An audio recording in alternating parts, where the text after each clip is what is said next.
Great. How wonderful. So welcome today to the inaugural series on the carbon finance, through the Carbon Finance Collab under CFAR Alliance.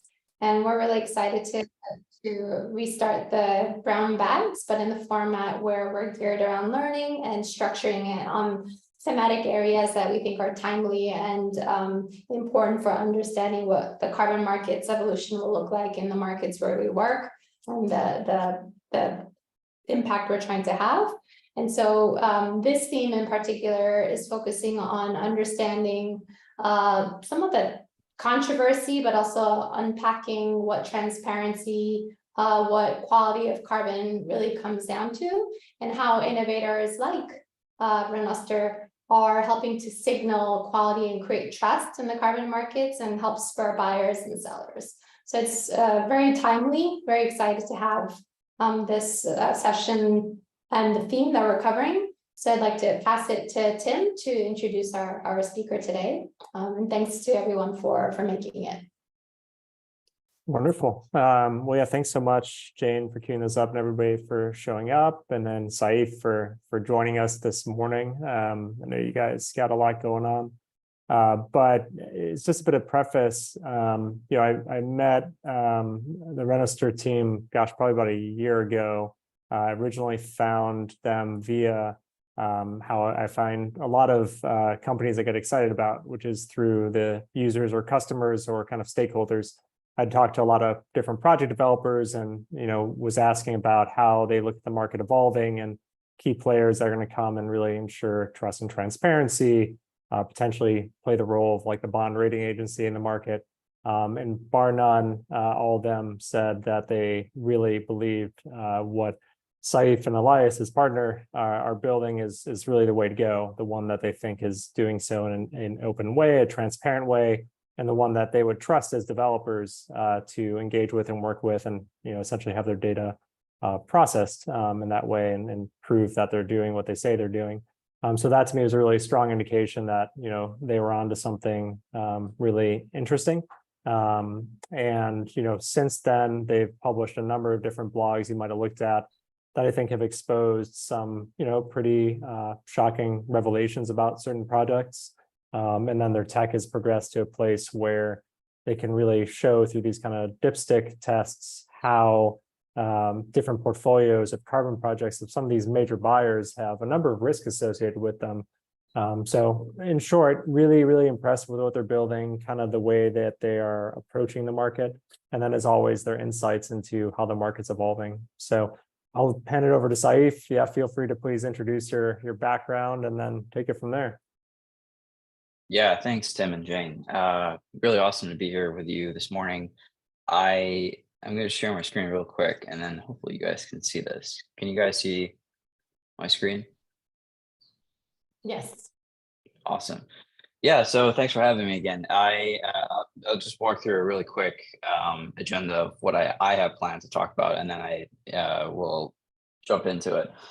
So yeah, a quick intro, and then I'll dive into a brief rundown of what Renoster is all about, what we're doing, and then a couple of examples, I think, of carbon projects and finance that are done poorly, and then ones that are done right. And I think there's going to be a very clear trend line that I'm hoping to draw for everybody between size of projects, in particular, when it comes to the money trickling down to the right people, the people who are part of the communities on the ground that are living this project day to day.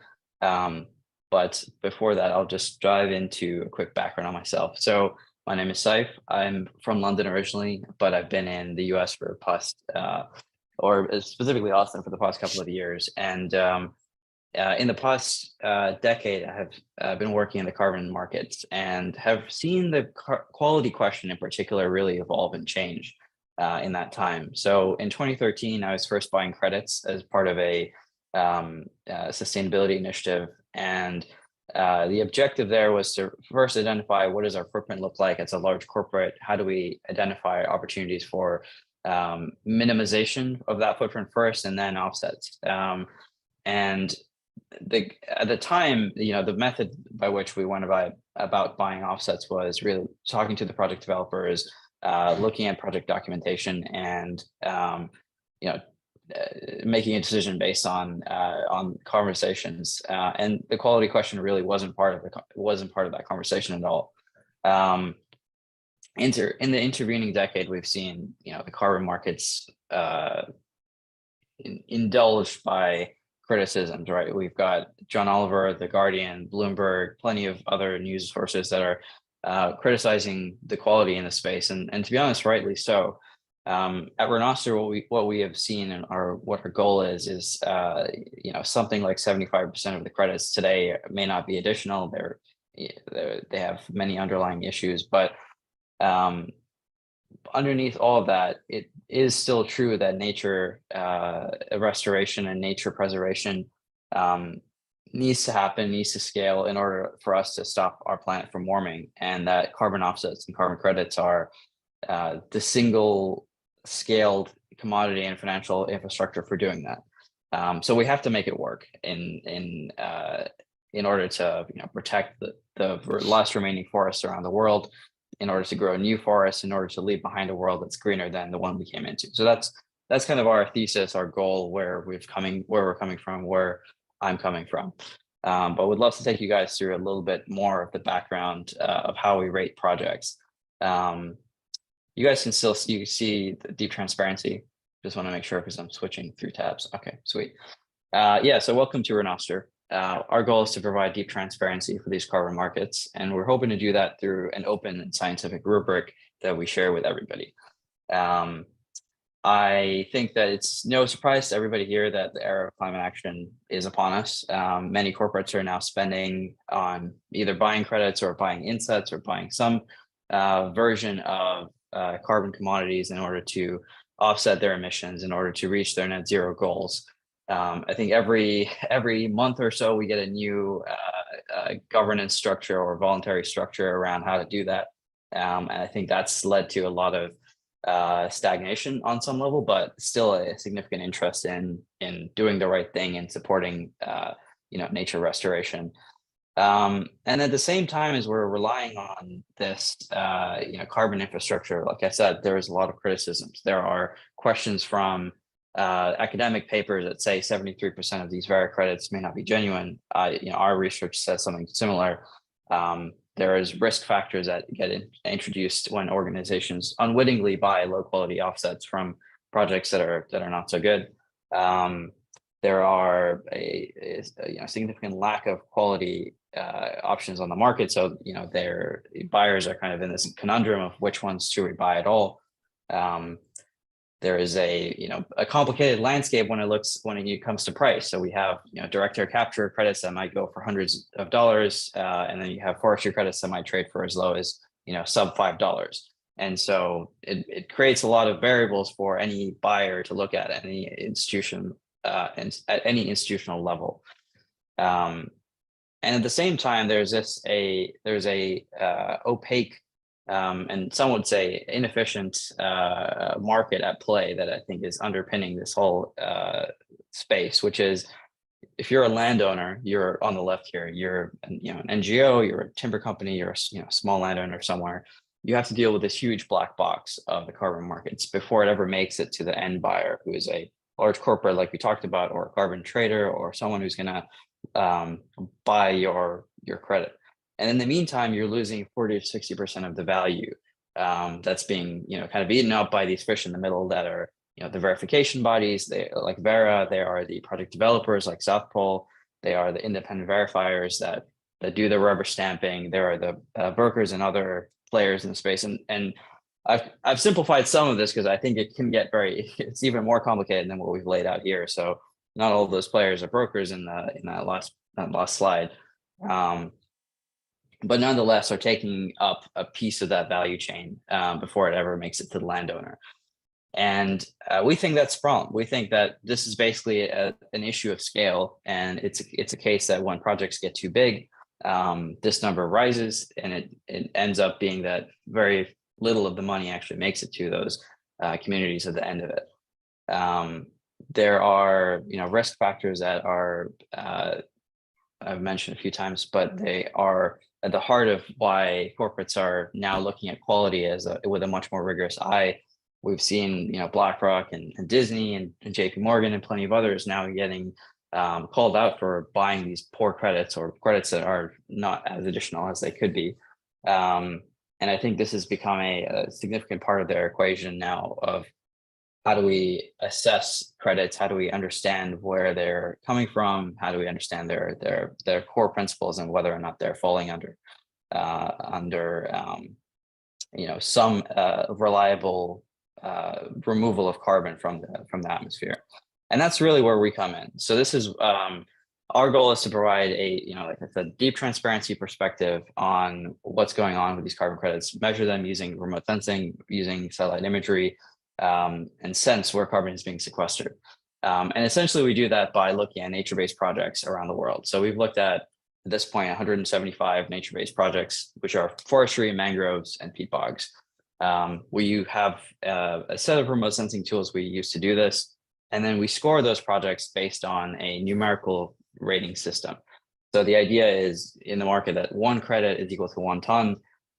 We've seen is far from the case many times, and sometimes you have credits that are equal to 0 or equal to 1/3 of a ton per credit, or you have credits that are actually way more than 1 ton of credit, 1 ton of carbon per credit, which we'll dive into in a second of how that can be possible. But the basic idea is that we want to review all these projects that are on the market and then periodically make our reviews public. So actually every review that we do, we want to share with the world in order for the floor of the market to really reevaluate and to find essentially a value add for the right projects that are having the impact, that are performing well, so that they can trade for a number that makes sense, the number that leads to carbon finance working and making to the hands of the community at the base of it.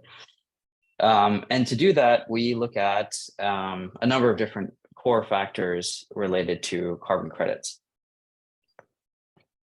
Pardon me. So we've got 5 pillars here. So we've got additionality. Is the project justified in existing in the first place? Is there some counterfact, some example to say that these trees were at risk, or these trees would have been planted anyway, that we can unpack and understand based on remote sensing, based on what has happened with the landscape already, so that we can get to the heart of, is this project additional? This is really important because without this, everything else is more or less can be thrown out. Projects must be additional in order for them to be qualifying as carbon credits. And then we look at the baseline. So although we have identified that the project is additional, to what extent is it additional? This is a question of a counterfactual. How many of these trees would have been cut down? How does their intervention, the project intervention, either by protecting these trees or by planting new trees, add to the amount of carbon that's here? Then we look at verification. So how much carbon has actually been sequestered over time? How did the project perform? Has it had any losses? Has it had any, even if it's an avoided deforestation project, has there been any deforestation? And we could take all that into account. We also look at leakage. And so we are trying to identify if the project is protecting a certain area, are they impacting adjacent areas? Right? Are loggers essentially going next door and cutting down adjacent properties that aren't protected? We look at permanence. So how long will these trees actually be preserved for? What's the risk of a flood or a insect damage situation or a fire? And how does the project account for all those in terms of its own carbon balancing, carbon accounting systems? There's also a huge component of community and biodiversity benefits that's not on the slide, but those are what is going on with the local community, what is happening with the project developers' claims of SDGs, so Sustainable Development Goals. It's alleged to adhere to, and are they actually being met? What are the biodiversity benefits that we've seen? Have there been any reintroduction of endangered species or some protection of those? How has the ecosystem been impacted by these projects? And those are things we cannot determine through remote sensing directly, and instead would lean on independent journalists that have been to the field, research that has been done on the field, and essentially people who have seen the project with their eyes. And I think that would go a long way in order to, provide some clarity into the differences between carbon projects that, have really pretty pictures of the one or two, wells or schools that they built, while not providing any of the bulk of the revenue to the participants, to the people on the ground, and those that do. So those are the core things we look at in terms of guiding our rating system.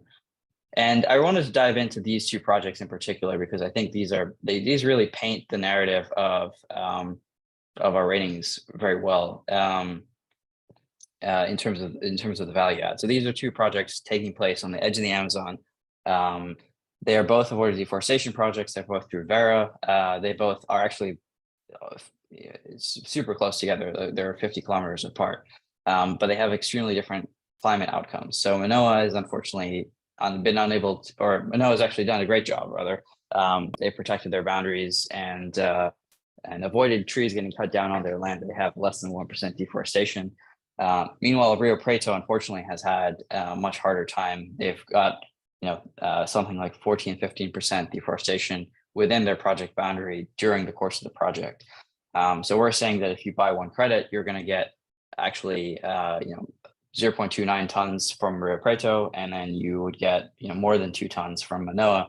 In the case of Manoa, the reason why it's higher than 1 is that they were undercredited to begin with. They actually underestimated their baseline, and so their project, they underestimated the threat of deforestation around their project versus what actually happened. That they had way more deforestation along their boundaries.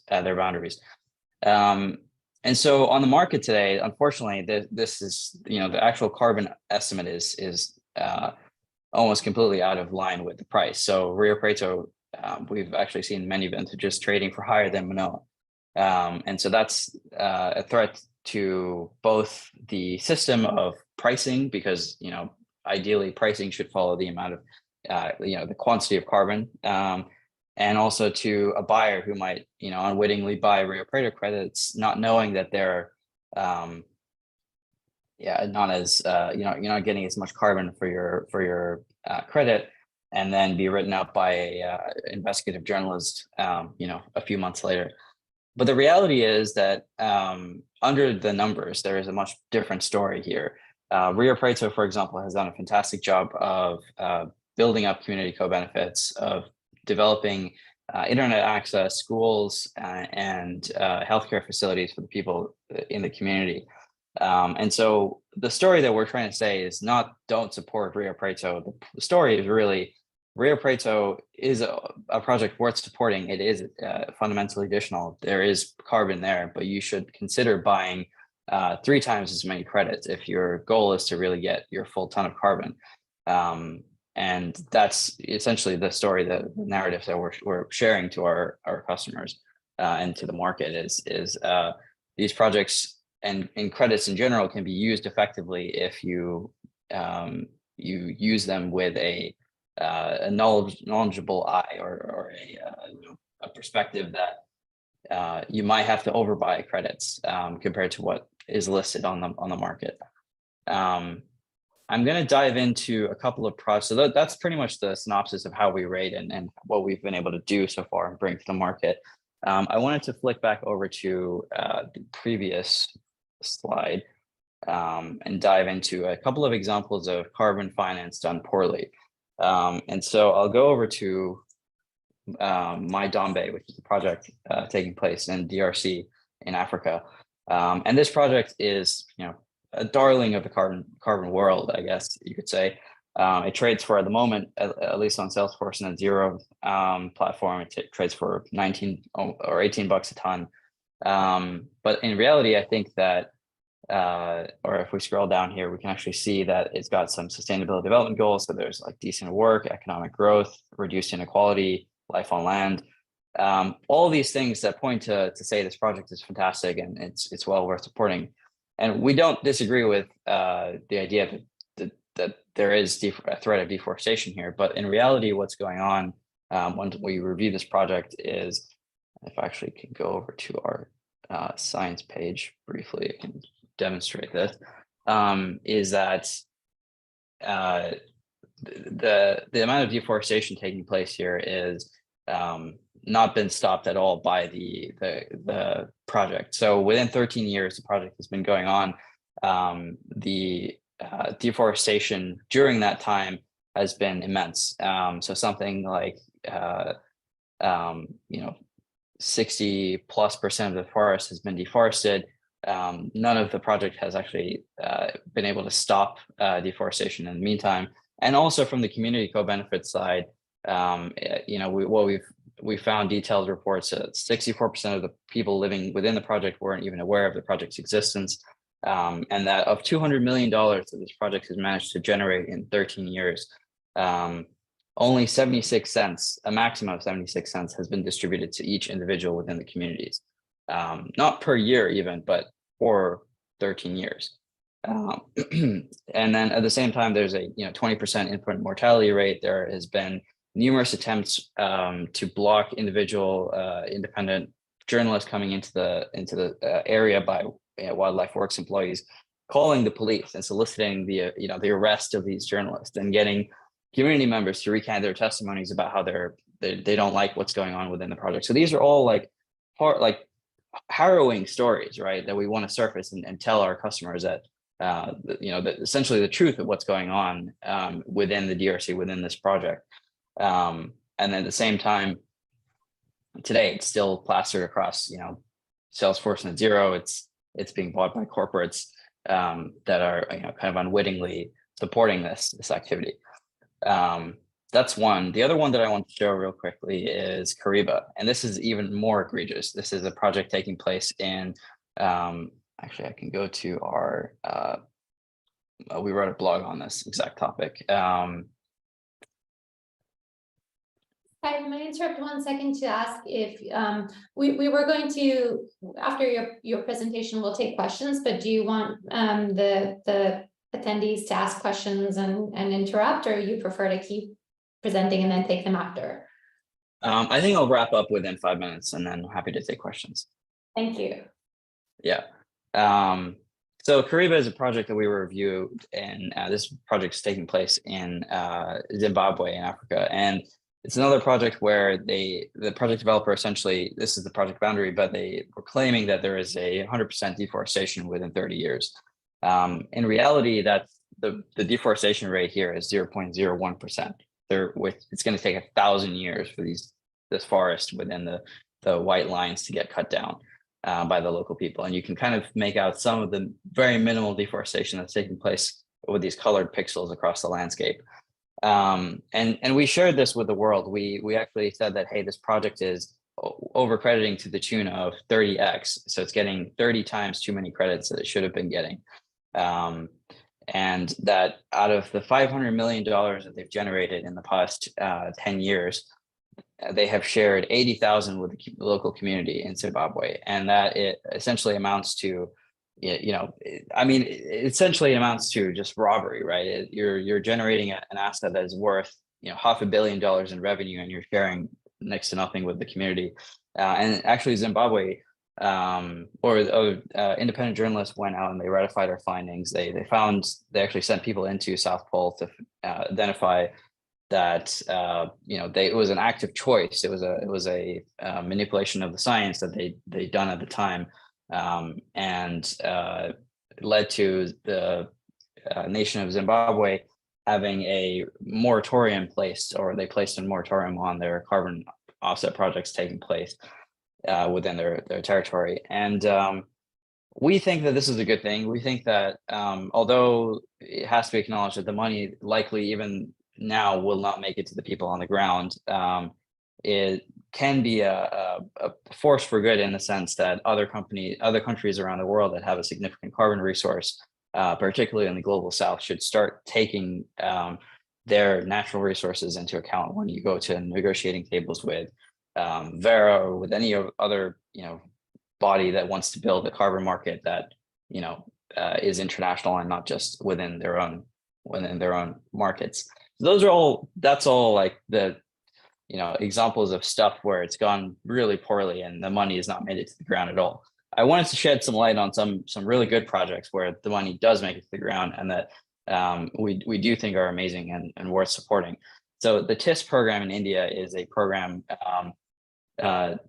enrolling hundreds, or in this case thousands, of small farmers who have small slices of land with individual payments, so that they can essentially continue to do their project. They're grouped up into a collective, and it is unquestionably both additional as a project, but also delivering individual carbon finance on the individual level.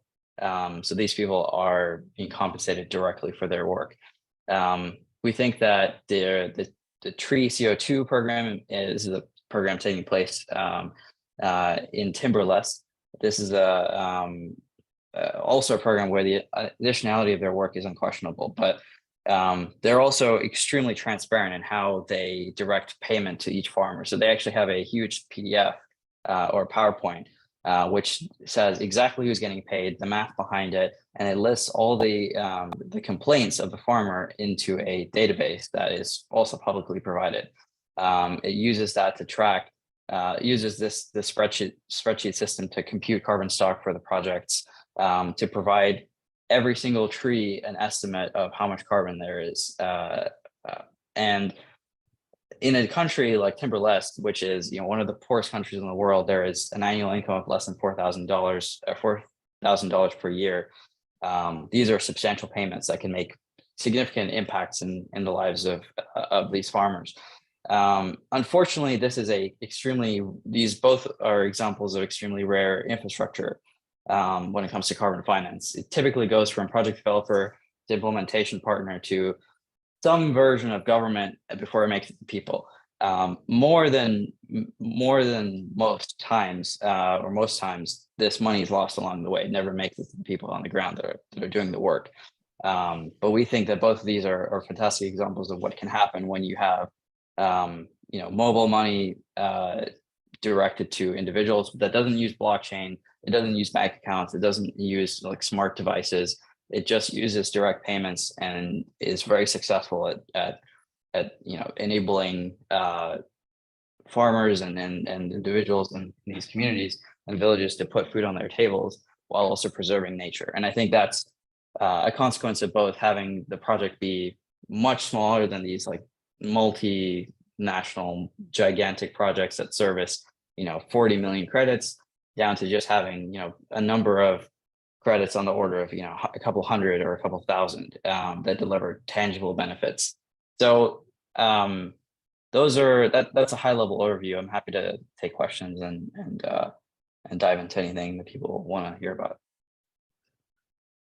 Excellent, thank you so much. There are some questions in the chat already. I don't know if you're seeing those, and invite everyone on the channel to also raise your hand or ask the question directly to Saif. I had one in the beginning just to kick us off is, do you get permission to score the projects, or do you just decide who you're going to measure?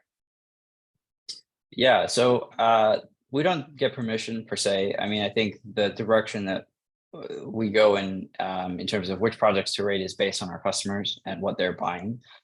So typically projects that we're rating are already on the market. They're existing projects that have already signed up as part of the system, and so they're kind of out there in the public domain.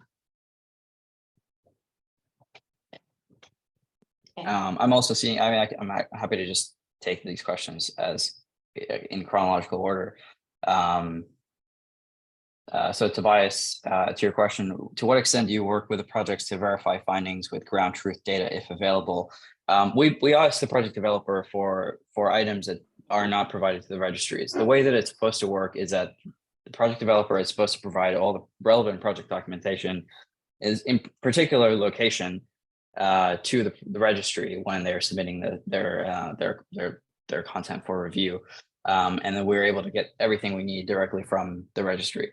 If in the case of certain registries, they don't require project locations, we reach out to the projects to identify where they are. And there is a component there.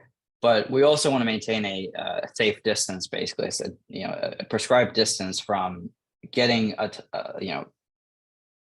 validation or verification for every aspect of our work. And that primarily is because we've been led astray by project developers that they want to paint too rosy of a picture of what's going on. And I think that's where many of our ratings differ from others, where they do have tighter relationships and they end up rating projects that are covering up stuff and have false positive information. So yeah, we try and stay have a kind of a distance from that. And do we plan to add a pricing element on top of the carbon sequestration? Yes. So I'll actually share this really quickly. I think this is something that I thought you guys would be interested in, and it looks like you are. Can you guys see my screen real quick? So this is a price versus rating versus price estimate paper that we were writing. And essentially what we're saying is that on the x-axis is rating. So your ideal number is one carbon ton for one credit. And then on the y-axis, you have price. And so in a rational market, you would expect a linear slope between low quality and low price and high quality and high price. So what we actually found is that there's no conclusive correlation between price and quality, which is a bit alarming. It seems to be the case that as you reduce quality, there's a higher price variation. So these projects up here, we believe basically that they have really good marketing and have been similar to my Dombe, been able to shoot way above their carbon belt, if you will, in terms of getting a high price per credit.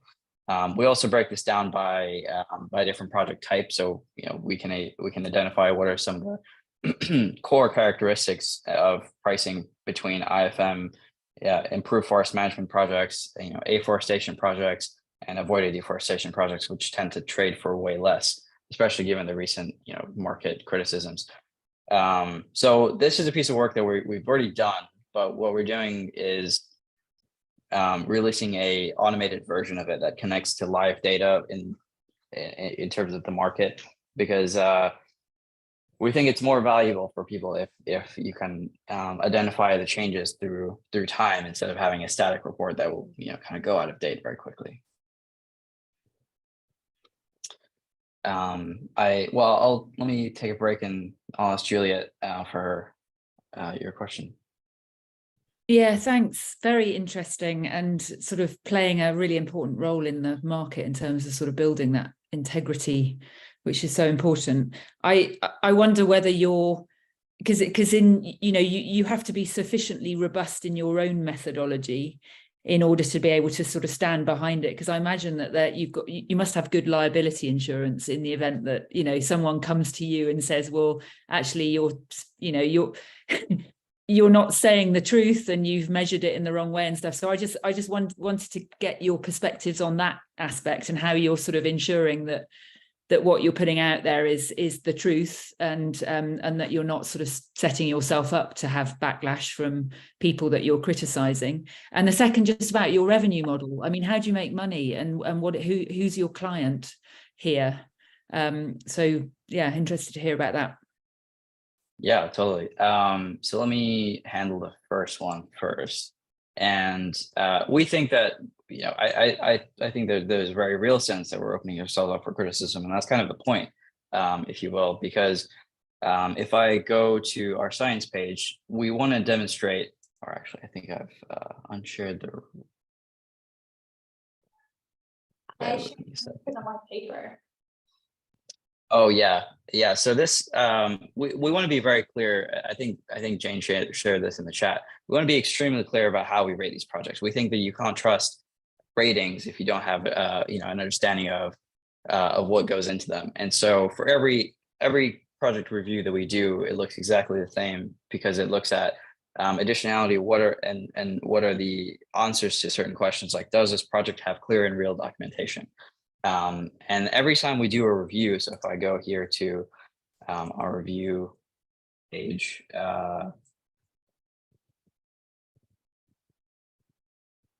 Every review that we do is actually, it looks exactly the same as the, so if I click into one of these projects, and when we make our reviews public, we make this public as well,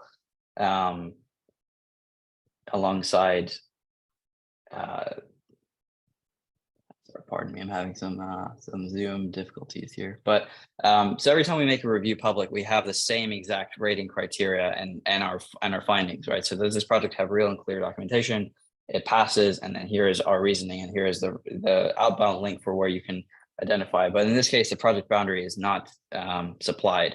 And so for every one of these sections of additionality, the ones that I've talked about before, we have these questions that in every report are the exact same. And so people know what to expect. If there is a criticism that a project developer, for example, wants to levy at us, then we take it on board. Our doors are open, and we're more than happy to revisit if there's some material thing that we've missed. This is a case where we don't want you to only rely on our own data. We also share, for example, the Japanese Space Agency's data, or the Global Forest Watch data. So for example, here, this graph from Renoa is the red represents deforestation that has been caught by Global Forest Watch in the intervening period of 2000 to 2010. So I'll stop share. Is immersive view? What is immersive view? Should I continue sharing my screen, or can I stop? Yes. I'm gonna stop. Oh, okay. We're just sitting in a classroom now. I see. Okay, so. Okay. No worries. I think that so the commercial model. The commercial model essentially is we have a database subscription. So we've rated about 175 projects, about 420 million credits under our review. And so our customers are signing up for a subscription where they can access that data. They can pay for additional requests as they need them. We have a starter subscription and a pro subscription, and they kind of just differ in terms of how many credits or how many additional reviews you might want to make. I'm happy to connect with you afterwards on actual pricing if that's of interest, but that's a high level how it works. Easy additionality criteria, the one that leads to the most problems. I think I think so, but I think that it's kind of a little bit more cut and dry than their baseline. Baselining is really challenging, it's particularly in different climates and or ecosystems. And I think that is where data quality really starts to matter. So when you start to review projects in the domestic US, you have a much better understanding of what's going on in the surrounding regions than you do in Papua New Guinea. And so those are material issues that we take into account when we rate a project. We want to be very clear with our customers that, hey, what is the associated uncertainty with this rating? And so that makes its way into our project reports whenever we have any issues around data. Tim, you've asked a question: how do you differentiate from other competitors and substitutes in the market? So you may have heard of Silvera, NB0, and Calyx. I think many of the ways that we differ is a philosophical difference to start off with, which is we don't trust anything from project developers, and unfortunately we've been led astray far too many times for us to just take people at their word. And so everything that's put into the project documentation, we test rigorously against, even from a cheating perspective. Essentially, we've identified, 22, 23 different ways project developers have flubbed the numbers, have put their fingers on the scale to get more credits than they should have done. And so we take a very hard line approach to identifying their performance. I think the other way is we provide a number. Many of the others are providing a bond style rating system. So it's AA, AAA, something like that. In our case, we believe we can identify how much carbon there is per credit and provide you with a value that will hopefully be able to be used in trading applications, in in cases where you want to have a discount rate for a credit, in the cases that you want to have a derivative of credits. And so from a financial analysis perspective, it's a much more useful unit of measure, and more kind of accurate unit of measure than a AA, which encompasses a wide band of carbon sequestration, numbers. So those are the main couple of things. I believe I've answered Tobias's question alongside that. Tobias, is there anything else there that you wanted to ask around No, differences? sorry, I didn't see the previous question. Sorry about that, but yeah, absolutely answered it. Thanks. All good. Yeah, I'm just crunching through this, but I'll stop. And I think Jane, you had a question. Well, I just wanted to follow up on Malika's question about the additionality of the scoring. Do you tend to see, what's the pattern you see? Is it more that they're over qualifying? So is the scoring lower than it should be, higher than it should be, or lower than it should be? What's the pattern that you're seeing in the projects that you've been reviewing? Yeah, I mean, I think by and large, projects over credit. I think that's a trend that we've seen. And even if I share my screen now, without like a demo mode on, you can kind of see that many of these projects are below 1, and in many cases, way below 1, right? We have some projects that have overcredited, and those are, again, a case of baselining gone awry, because ideally, like Indus Delta Mangroves is actually one of the best projects on the market today. And we think that essentially that they should be a prime example of how to do this right. But in many of the other cases, we've seen, numbers that are typically less than, 0.5. So it does tend to be a trend that, and I don't actually blame, there's a world in which it's the case, and Tim you can touch on this too if you want, which is that in certain jurisdictions around the world, it becomes very difficult to sell a carbon credit project at a dollar value that makes it sustainable. And so I think that the people behind these projects are not doing this out of their nefarious intent. By and large, I think they're doing it to support communities that need carbon finance to protect their livelihoods, to protect their ecosystems. So I think this is a world of like mostly well-meaning people. I think there are your South Poles that are out there that are like, okay, we can get, we can make hundreds of millions of dollars. Let's do it. But I think by and large, it's been the case that that it's well-intentioned on some level. Like on some level, it's rationalized.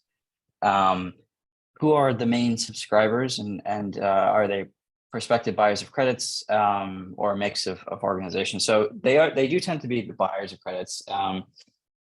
I think that it's the case that if you have a carbon portfolio, you really do want to, in this day and age, want to check its quality, and you want to identify if you have risk factors where credits are less than you thought. Either you want to buy more of them, or you want to pivot to a better set of projects.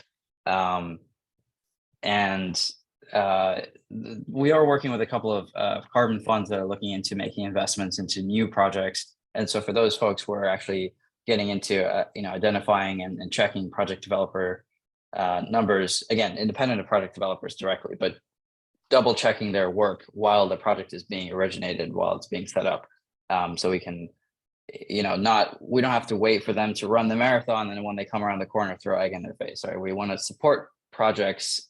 We want to support investors to enable better projects to exist now, because unfortunately, like I said earlier, Austin is heating up everywhere. It's experiencing climate effects. We don't have time to waste. How long do our ratings take, and at what point would you approach a product developer that would use this type of service? So again, our main customer is not the product developer itself. There's an independence from PDs. Typically working with those investors. We have originally started with just what's on the market, existing projects. Now we're trying to get into, or we're getting into, like I said, earlier and earlier stage projects, down to even site selection of how much carbon would you sequester with these 3 sites. You want to put a project somewhere, and working with the investor on everything from there all the way to, we've selected a site, we've selected a project type, and now we're trying to create values that we can for the baseline. And we have these set of numbers, review them, like, are they any good? And so we're reviewing them for those carbon funds. I'll stop to take a question from is it Jacinda? Hi, yes, Jacinda Njike. I'm here in Cameroon. Thank you so much for the presentation. My question it goes to the introduction of the biodiversity credit and the integration of SDGs into the carbon market. Where do you see this going, and how do you evaluate this? I know that there is some debate, about whether the biodiversity credits is, really a viable market and how it interacts into the carbon market. So it would be good to know from you, especially since some of the bigger projects that I see that had the projects are more in that, align with that.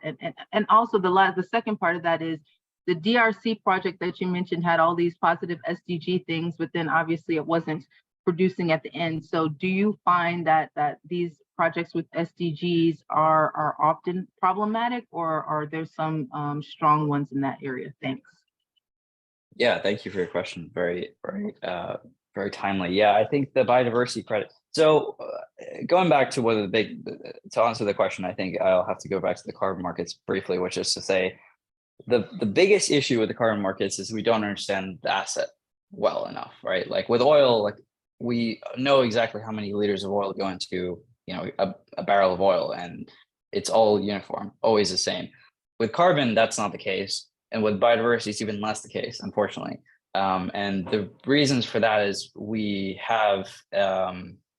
kind of lacking the infrastructure, and that's kind of what we are personally working on, but we're lacking the infrastructure to assess the amount of carbon. So once you have an understanding of the amount of carbon, you can build a market around it. You can correct for that graph that I showed before, where there's dots everywhere. You can correct that into hopefully a more straight line, where you understand that low quality is low price, high quality is high price. With biodiversity, the case is that we have even less of a knowledge of how to track this over time effectively. I think I've seen some people doing bioacoustic monitoring to say, well, in year 0, there's this much wildlife or birdsong that we can detect in these projects. And then in a year later, there's a little bit more. There's a year later, there's a bit more. And that's the only version that I've ever seen of someone being able to, test and verify that biodiversity is increasing in any capacity. And I think that's unfortunately not as scalable as we need it to be. And so while I think they sound like a great idea, I think that I haven't seen a lot of progress being made in setting up the market. I think they're just talking about the market. So there's that. SDGs, I think they can be by and large a marketing mechanism, way more than actually hey, we're gonna adhere to these. I think it's much more of a stamp of approval, and the more stamps you can collect, the more gold stars, or the more badges you can collect, the better of an Eagle Scout you are, right? It's really not a case of, hey, we're gonna stick up for all these rights that we planned on doing. And at least in our observed experience, that's been the case. I think that, of course, there are counterexamples. There are examples of which they said that they're gonna, provide, for example, water, wells or clean water, and they did, right? But is this the norm? No. So yeah, that's kind of my perspective. What are the majority of the projects that we evaluate on a regional perspective? They are pretty much actually evenly spread out between the different continents. So in terms of credits, I think they're evenly spread out. In terms of projects, I think we've reviewed a lot of North American projects. There's IFM projects that just generate way less credit. So I think by and large, it's split evenly between South America, North America, Africa, and Asia. There are we haven't reviewed any European projects, and there are no projects in the Arctics or Antarctica. So yeah, that's the Australian market is not, or the oceanic market is not open to the rest of the world. So we haven't had any customers from there that have been asking us to review their projects yet. Can you elaborate? Oh yeah, please. So what is the cost and timeline to review a project, if that's something you can share? Oh yeah, sorry, I missed that one. How long do our ratings take? So they take about 5 to 10 business days to turn around per rating. It is a number we're trying to bring down to a couple days, and we actually just started a whole bunch of scientists. So we grew the team by 100%. So we've got 6 people now that are working on these ratings, and yeah. So the objective is to be able to turn around, every 2 to 3 days, a full rating with 25 pages of diligence, an accompanying video if you don't like reading PDFs, and then over time making more and more of those public. Yeah. We have 5 minutes. I know there's like several questions. I'm not sure if I'm going to be able to get to all of them. I love that you guys are coming with these really like thought-provoking questions, and I'm more than happy. I am personally, it's like 8:55 a.m. for me, so I'm more than happy to stay on a little bit later, but I don't know how you want to handle it, Jane. Yes, maybe we can just answer this last question about mobile money, how the payments actually get to the communities, and what kind of technology they're leveraging, if anything. And then I could wrap up any of the other questions, if you wouldn't mind answering via email, would be great. Yeah, for sure. So I can, okay, so I think basically that I'll answer the last question first, which is why don't they do it more? And I think it's a case that mega projects don't have the infrastructure or the stakeholdership to care enough to do that. I think that basically there's a large amount of money, and there's many stakeholders along the way, and there's not like a specific community perspective that they take. When projects become way smaller, I think that's where we've seen this happen. In terms of mobile money, I think the impact has they've used it to disperse funds to farmers that are not on the blockchain, or they don't have savings accounts or bank accounts. They have a mobile phone, and they have the ability to transact and buy using that. And so I think those events are rare, and I've shown examples of a couple of them. So in terms of frequency, they're also quite low. But when they happen, it's immediate impact, right? It's tangible benefits. It's food on the table. I think I'm happy to also connect with my co-founder Elias, who's been doing a lot of research into the community co-benefit side of the space, and I know for him it's a really important aspect as well, that these projects become smaller and not bigger, and he can share more context as well on how the role of mobile money and stakeholdership within these projects. Absolutely. Yeah, I think we were trying to understand what are the payment rails, if it still has to be cash, especially in terms of farmers or more vulnerable groups, such as women farmers. Great, Yeah. thank you so much. We have a couple of minutes and maybe just want to wrap up, but first to thank you for super interesting and expert talk. And as you saw, we're peppering with your questions. You had barely had a chance to drink water or anything. And just really appreciative of the time and the ability to share what you guys are doing. Any of the follow-up questions would be we'd be grateful if you can answer those. And I think just to highlight from your perspective, if after this session, if in this conversation around transparency and quality, whom else we might speak to as part of this learning series. So just a note for you there. And to the rest of the attendees and members to highlight that the session today with Saif was our inaugural learning brown bag #1, and so the next one we'll have is on September 1st with Kim Ruff from Imperative. She's the CTO there, and they design operate and develop and operate large-scale carbon projects globally, and also use technology to optimize those projects. They focus on LDCs and emerging markets, and so very excited to hear on the back of this presentation on understanding the way to quantify how that translates to project development, and maybe an opportunity to understand the economics there. So just again, thank you to Saif, a big round. However, you delivered that on your Zoom. Thank you so much. It was really wonderful to have you, and everyone else for making the time to be here. And thank you, Tim. Yeah, thank you guys. All right. Well, good afternoon, morning, everyone. We'll see you in the next session. Thank you. Thank you. Bye. Thank you.